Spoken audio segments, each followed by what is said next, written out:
2 semanas después de que Ucrania lanzara su ataque en la región rusa de Kursk, las fuerzas rusas se han recuperado de la conmoción inicial e intentan utilizar la guerra en expansión para su ventaja en el campo de batalla. El reforzamiento de la línea del frente en la región rusa de Kursk establece la siguiente fase de una batalla con grandes apuestas políticas para ambos bandos. El presidente de Rusia, Vladimir Putin, ha prometido una respuesta decisiva a la primera invasión de territorio ruso desde la Segunda Guerra Mundial. Pero hasta ahora, la respuesta se ha centrado en contener la incursión en lugar de revertirla, lo que plantea la pregunta de qué está dispuesto a arriesgar el agotado ejército ruso para expulsar a los invasores o incluso, si es capaz de hacerlo. La imprevista invasión a Kursk ha puesto de manifiesto los continuos fallos de inteligencia del ejército ruso, así como la escasez de reservas experimentadas para la batalla de Moscú en una guerra librada a lo largo de un frente de 1.207 kilómetros. Los rápidos avances ucranianos también han trastocado la percepción global de una lenta pero indetenible marcha rusa hacia la victoria en una guerra de desgaste. A medida que las fuerzas ucranianas avanzaban, los videos de grupos de reclutas y guardias fronterizos rusos que se rendían conmocionaron a muchos en Rusia.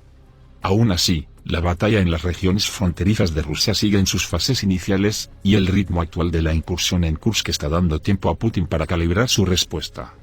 En lugar de debilitar el control del Kremlin sobre el poder, la invasión al Kursk está provocando que más ciudadanos rusos caigan en un fervor patrio, y al contrario de reclutamientos forzosos como ocurre del lado ucraniano, estas semanas las líneas telefónicas de alistamiento se han visto colapsadas. La invasión a Kursk es sin duda un golpe para la reputación del Kremlin, pero es poco probable que desencadene un aumento significativo del descontento social o político entre la población, o que provoque una rebelión de las élites. Militarmente, desde la perspectiva rusa, la táctica de Kiev también ha creado una oportunidad para reducir aún más las limitadas fuerzas ucranianas, y ganar terreno en otras zonas del frente. Esto podría convertir una victoria política a corto plazo del presidente de Ucrania, Volodymyr Zelensky, en una derrota estratégica, y finalizar con su carrera política, ya muy desgastada no solo entre los ciudadanos ucranianos, sino con miradas disconformes de Occidente ante los repetidos casos de corrupción con el dinero donado, tanto por Europa como los Estados Unidos. Tras ser anunciada inicialmente como un brillante golpe militar, la operación de Kursk podría acabar convirtiéndose en una trampa para el ejército ucraniano, del que podría poner fin a la guerra, debido al faltante de tropas frescas para otra ofensiva. La invasión de Kursk no ha hecho más que ampliar y prolongar una guerra de desgaste, en la que Rusia disfruta de una ventaja de recursos. Entre las opciones de los generales rusos, dijeron los analistas, está intentar reunir una nueva fuerza abrumadora para aplastar la cabeza del puente ucraniana en Kursk o utilizar su ventaja en aviación y artillería para obligar gradualmente a las fuerzas a retirarse. Los analistas todavía están evaluando cómo y por qué las fuerzas rusas fueron sorprendidas tan desprevenidas el 6 de agosto, cuando unidades ucranianas no detectadas invadieron la frontera. Se deshicieron fácilmente de los reclutas rusos mal equipados e inexpertos enviados para vigilar esa sección del frente, y se adentraron decenas de kilómetros en territorio ruso. Algunos analistas creen que el mando ruso no destinó fuerzas significativas a esta zona porque carecía de un valor militar evidente. El ataque golpeó en el vacío de control militar ruso, aprovecharon una región poco vigilada, lejos del frente del Donbass. Tras la primera semana de combates, Ucrania afirmaba controlar casi 1.036 kilómetros cuadrados de territorio ruso y haber capturado a cientos de prisioneros. Pero a medida que las líneas de suministro ucranianas se agotaban y Rusia recibía refuerzos, el ritmo de avance se redujo significativamente en la segunda semana.